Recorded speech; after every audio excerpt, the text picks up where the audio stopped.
Japan's defense minister draws red line in island dispute with ChinaJapan has been expanding its self-defense forces, adding state-of-the-art F-35 fighter jets and converting warships to aircraft carriers for them.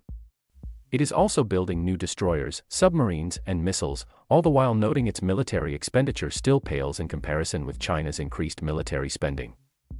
Against Chinese action to Senkaku Islands and other parts of the East China Sea, we have to demonstrate that the government of Japan is resolutely defending our territory with the greater number of Japanese Coast Guard vessels than that of China, Kishi said. There is no territorial dispute relating to the Senkaku Islands between Japan and other countries, he added. When tension spiked over the islands in 2012, it sparked a groundswell of nationalist sentiment in China. Public protest broke out in dozens of Chinese cities, with Japanese-branded cars smashed, Japanese stores and restaurants vandalized, and debris hurled at the Japanese embassy in Beijing. At the governmental level, China has been just as strident as Kishi is in claiming the island chain. The Diaoyu Island and its affiliated islands are an inherent part of China's territory, and it is our inherent right to carry out patrols and law enforcement activities in these waters, China's foreign ministry said in a statement last year. China has been backing its claims in the region with its ships, and by establishing new laws that give its Coast Guard expanded powers. According to Japanese authorities, Chinese Coast Guard vessels have ventured into Japanese territorial waters, or within 12 nautical miles of Japanese land, a total of 88 times between January 1st and the end of August.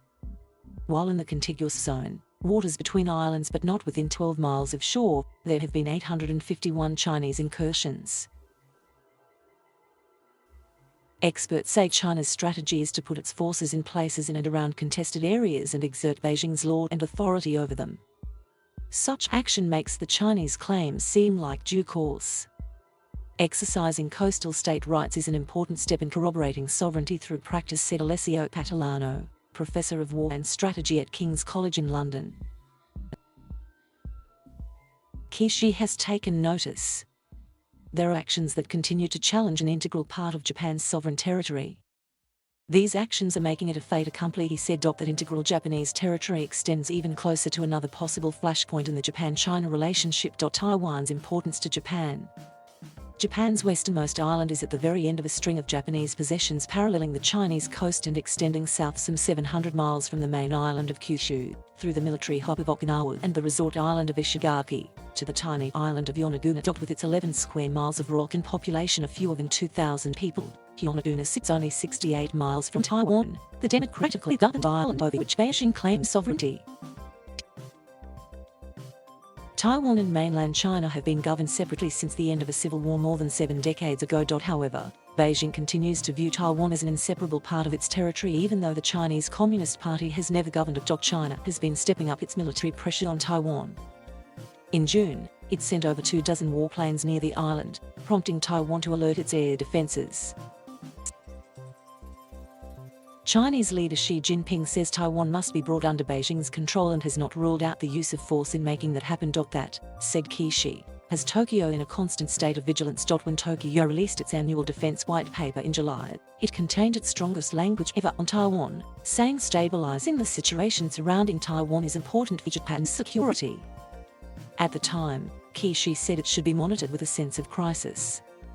What's happening in Taiwan is directly linked to Japan, he said, noting the island sits astride his country's energy lifeline. 90% of energy that Japan uses is imported through the areas around Taiwan, Kishi said. It's a vulnerability that Tokyo has to mitigate.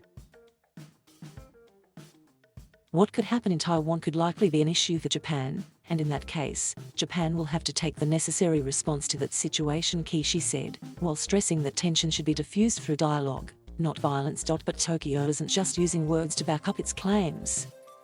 It's also beefing up its military defenses, putting missiles and troops on Yonaguni and planning to do the same to nearby Ishigaki in the near future.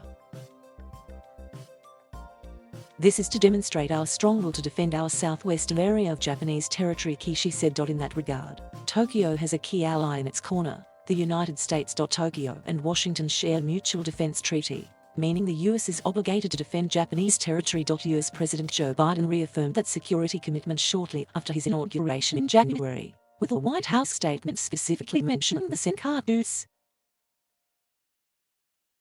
Kishi said this week that alliance is being strengthened, and in commenting on the Senkaku's situation, said Washington has Tokyo's back. We will continue to conduct bilateral training with the US and multilateral training with other partners to strengthen our posture and contribute to the peace and stability of this region, he said, noting that naval exercises have been held or scheduled with partners including France, the United Kingdom and Germany. While lining up partners, Japan is also improving its own arsenal, including developing and acquiring weapons systems that can strike areas well beyond Japanese territory. Without saying what areas those longer-range systems might target, the Japanese defense minister said it was important for the country's military to have the right equipment to defend it from any threat.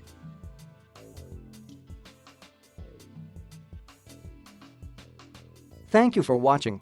Please subscribe.